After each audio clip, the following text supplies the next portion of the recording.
கோடி மக்களை கொண்ட ஒரு மிகப்பெரிய சந்தை இந்தியா.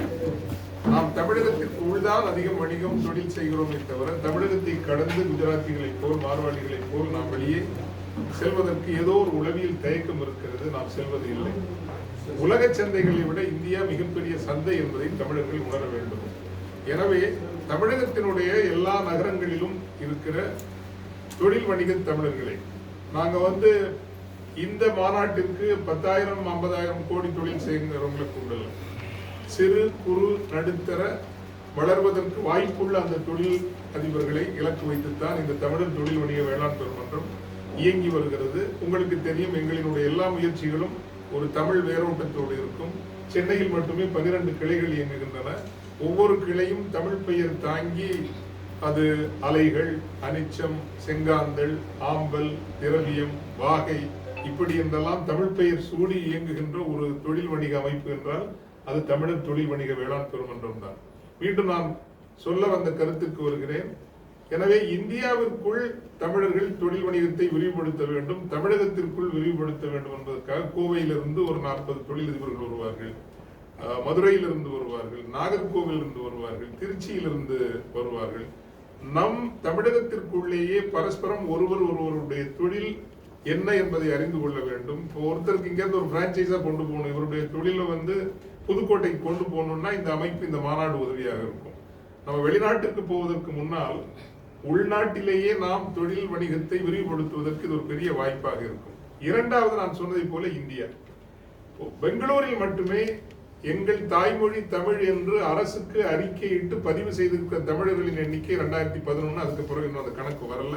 11ல் 24 லட்சம் பேர் எங்கள் தாய்மொழி தமிழ் என்று அறிக்கையிட்டு சொல்லுகிறவர்கள். அப்படின்னா தமிழகத்திலிருந்து அங்கு சென்று வருகிறவர்கள் இப்படி எல்லாம் பார்த்தா குறைந்தது நம்மை பொறுத்தவரை 30 லட்சம் பேர் தமிழர்களாக இருப்பார்கள். அங்க நமக்கு 7 சாப்டர் இருக்கு. 7 சாப்டர்னா இதனுடைய ஒரு துணை அமைப்பினுடைய ஒரு சாப்டர். கர்நாடகாவில் தமிழர்கள் பெரிய தொழில் செய்ய முடியும். அது ஐடி கேபிட்டல் ஆஃப் இந்தியா. அது வளர்கின்ற ஒரு வேளாண்மைக்கு ஒரு முக்கிய. பெங்களூரில் இருந்து மட்டுமே நமக்கு ஒரு 30-40 தொழில் வணிக தமிழர்கள் இந்த மாநாட்டிற்கு வருவார்கள். அதே போல கோவால சொன்னா நீங்க ஆச்சரியப்படுவீங்க, ஒரு கர்மாத்தூர் மதுரக்கார தமிழர் அங்க ரிசார்ட் வச்சிருக்கிறார்.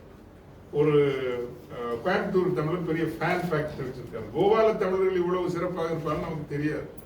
இதையெல்லாம் தெரிந்து இவர்கள் வழியாக நம் தமிழர்கள் தொழில் வணிகத்தை இந்தியாவுக்குள் பெருக்க வேண்டும் என்பதும், வெளிநாடுகளை பொறுத்தவரையில் யாரை அதிகமாக இலக்கு வைத்து அழைத்திருக்கிறோம் என்றால், இந்தியா இப்பொழுது சுதந்திர வணிக ஒப்பந்தங்கள் பல நாடுகளோடு செய்து வருகிறது.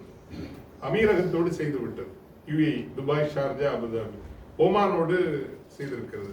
ஐரோப்பிய ஒன்றியத்தோடு அந்த ஃப்ரீ ட்ரேட் அக்ரிமெண்ட் பண்ணியிருக்கிறது. மாதிரி ஆஸ்திரேலியாவோட பண்ணியிருக்கிறது. இந்த நாடுகளில் உள்ள தமிழர்கள் இந்த மாநாட்டிற்கு வருவார். அப்போ அங்கெல்லாம் இப்ப தங்கு தடையின்றி தொழில் வணிகம் செய்யக்கூடிய வாய்ப்புகள் இருக்கின்ற அந்த இதை பயன்படுத்திக் கொள்வதற்கு, உள்ளூர் வணிகத்தை உலக வணிகமாக மாற்றுவதற்கான ஒரு அற்புதமான வாய்ப்பு இந்த மாநாட்டினூடாக கிடைக்கும். எனவேதான் இந்த சந்திப்பினூடாக மாநாட்டுக்கு வாங்க, கட்டாயம் உங்களுக்கு உலக தொடர்புகளும் நட்புகளும் கிடைக்கும். www.ctrasis.in என்கின்ற அந்த CTACIS ctrasis.in அது வழியா நீங்க பதிவு பண்ணீங்கன்னா உங்களுக்கு இந்த வாய்ப்புகள் வளரும், விரியும். இன்னும் நல்ல பயிற்றுவிப்பும் அனுபவங்களும் நீங்க கத்துக்க முடியும். மாஃபா பாண்டியராஜன் சார் இருப்பாரு, CK குமரவேல் சார் இருப்பாரு, மணி பேச்சு ஆனந்த் ஸ்ரீனிவாசன் சார் இருப்பாரு, ஈஷா ஹோம்ஸ் சுரேஷ் கிருஷ்ணன் இருப்பாரு. அப்புறம் தமிழக மற்றும் ஒன்றிய அரசினுடைய முக்கிய சிறு குறு நடுத்தர தொழில்களுக்கான அமைப்புகள் இருக்கு. MSME அமைப்பு இருக்குது, அலுவலகம் இருக்குது, சிட்பி இருக்குது, டிக் இருக்குது. இப்படி பல்வேறு அமைப்புகளினுடைய அதிகாரிகள் வருகிறார்கள். அப்போ அவங்களுக்கு என்னென்ன திட்டங்கள் இருக்குது, அதை எப்படி நம்மவர்களுக்கு கொடுக்க முடியும், இதெல்லாம் இந்த மாநாட்டில் வரக்கூடிய வாய்ப்புகள். ஸ்டால் போடலாம், உங்களுடைய தொழில் வணிகத்தை எக்ஸிபிட் பண்ணலாம்.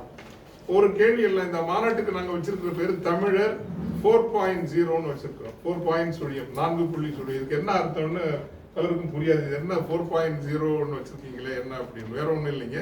4 காலகட்டங்களாக தமிழர்களுடைய பயணத்தை நாங்கள் வகுக்க முயல்கின்றோம். ஒன்று அறமும் தமிழும் வளர்ந்த சங்கம் வரையான காலம், 3ஆம் சங்கம் வரையான ஒரு நெடும் காலத்தை தமிழர் 1.0 அல்லது 1.0 என்று வைத்திருக்கிறோம்.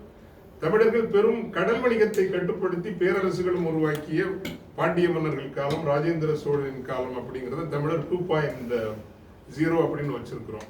வள்ளலார் சுவாமிகள் தொடங்கி பேரறிஞர் அண்ணா, பெருந்தலைவர் காமராஜர் என சமூக நீதி, கல்வி பரவலாக்கத்தில்